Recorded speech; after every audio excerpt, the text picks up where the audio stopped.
అందరికీ నమస్కారం. మనందరి మదిలో ఎప్పుడో ఒకప్పుడు మెదిలే ఒక ప్రశ్న: నిస్వార్థ సేవకు అసలైన అర్థమేంటి? ముఖ్యంగా ఇతరుల కోసం తమ ప్రాణాలనే పణంగా పెట్టిన వాళ్ల ప్రయాణం అసలు ఎలా సాగుతుంది? రండి, ఈరోజు మనం ఈ చాలా లోతైన ఆధ్యాత్మిక ప్రయాణం గురించి కొంచెం వివరంగా తెలుసుకుందాం. చూసేరా, సరిగ్గా ఈ ప్రశ్నే మన ఈరోజు అన్వేషణకు మూలం. ఒక పురాతన గ్రంథం ప్రకారం ఇతరుల కోసం ప్రాణాలు త్యాగం చేసిన వారి ప్రయాణం ఎంత అసాధారణంగా ఉంటుందో ఇప్పుడు చూద్దాం. సరే, మరి ఇంతటి ఉన్నతమైన గతిని పొందాలంటే అసలు ఎలాంటి వీరోచితమైన పనులు చెయ్యాలి?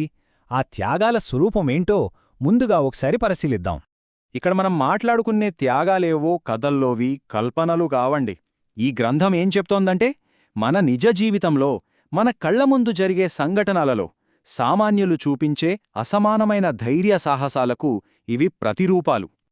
ఉదాహరణకు, అగ్ని ప్రమాదం నుంచి ఇతరుల ప్రాణాల్ని కాపాడటం, లేదా దుండుగుల బారినుంచి బలహీనులను రక్షించడం, తమ సమాజం కోసం, తాము నమ్మిన విలువల కోసం నిలబడటం, నీళ్లలో మునిగిపోతున్న ఒక వ్యక్తిని కాపాడటం. చూసారా, ఈ త్యాగాలన్నింటిలో ఒక కామన్ పాయింట్ ఉంది. అదేంటంటే నిస్వార్థం. వీటన్నింటి వెనుక ఉన్నది ఏ స్వార్థం లేని స్వచ్ఛమైన సేవాభావం మాత్రమే. అద్భుతం కదా! సరే, ఇంత గొప్ప త్యాగం చేసిన తర్వాత ఆ ఆత్మ ప్రయాణం ఎలా ఉంటుంది? మామూలుగా చనిపోయిన వారికి, ఇలా వీర మరణం పొందిన వారికి ఆ తర్వాత జరిగే ప్రయాణంలో తేడా ఏంటో ఇప్పుడు తెలుసుకుందాం. సాధారణంగా చూడండి, ఒక ఆత్మ మరణం తర్వాత మృత్యులోకం నుంచి సూక్ష్మలోకానికి, అక్కడ నుంచి కారణ జగత్తుకు, ఇలా చాలా లోకాల గుండా ప్రయాణిస్తుంది. కాని ఇక్కడే అసలు విషయముంది.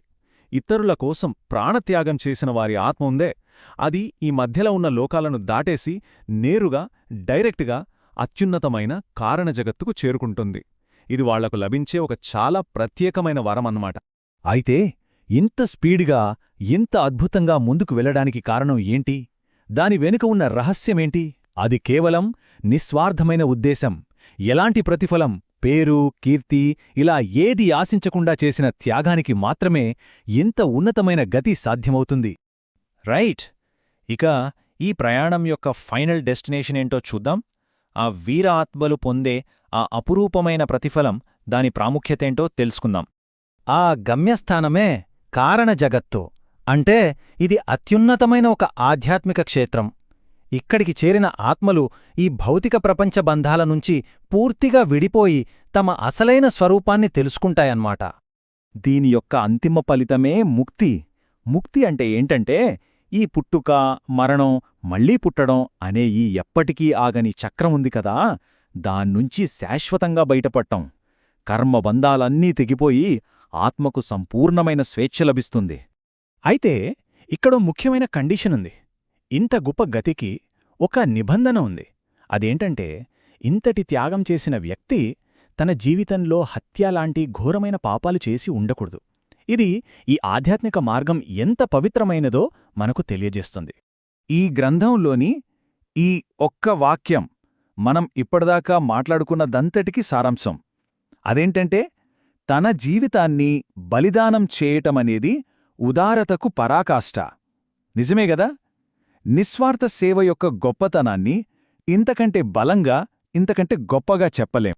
ఈ పురాతన జ్ఞానం ఈరోజు మన ప్రపంచానికి కూడా చాలా అవసరం. ఎన్నో దారులు, ఎన్నో మార్గాలు మన ముందున్న ఈ రోజుల్లో నిజమైన నిస్వార్థత అంటే ఏంటి? మనం మన జీవితంలో చేసే చిన్న చిన్న త్యాగాలకు కూడా ఏదైనా ఒక ఉన్నతమైన అర్థముంటుందేమో? ఆలోచించండి. ఈ ప్రశ్నతోనే ఈరోజు మన అన్వేషణను ముగిద్దాం.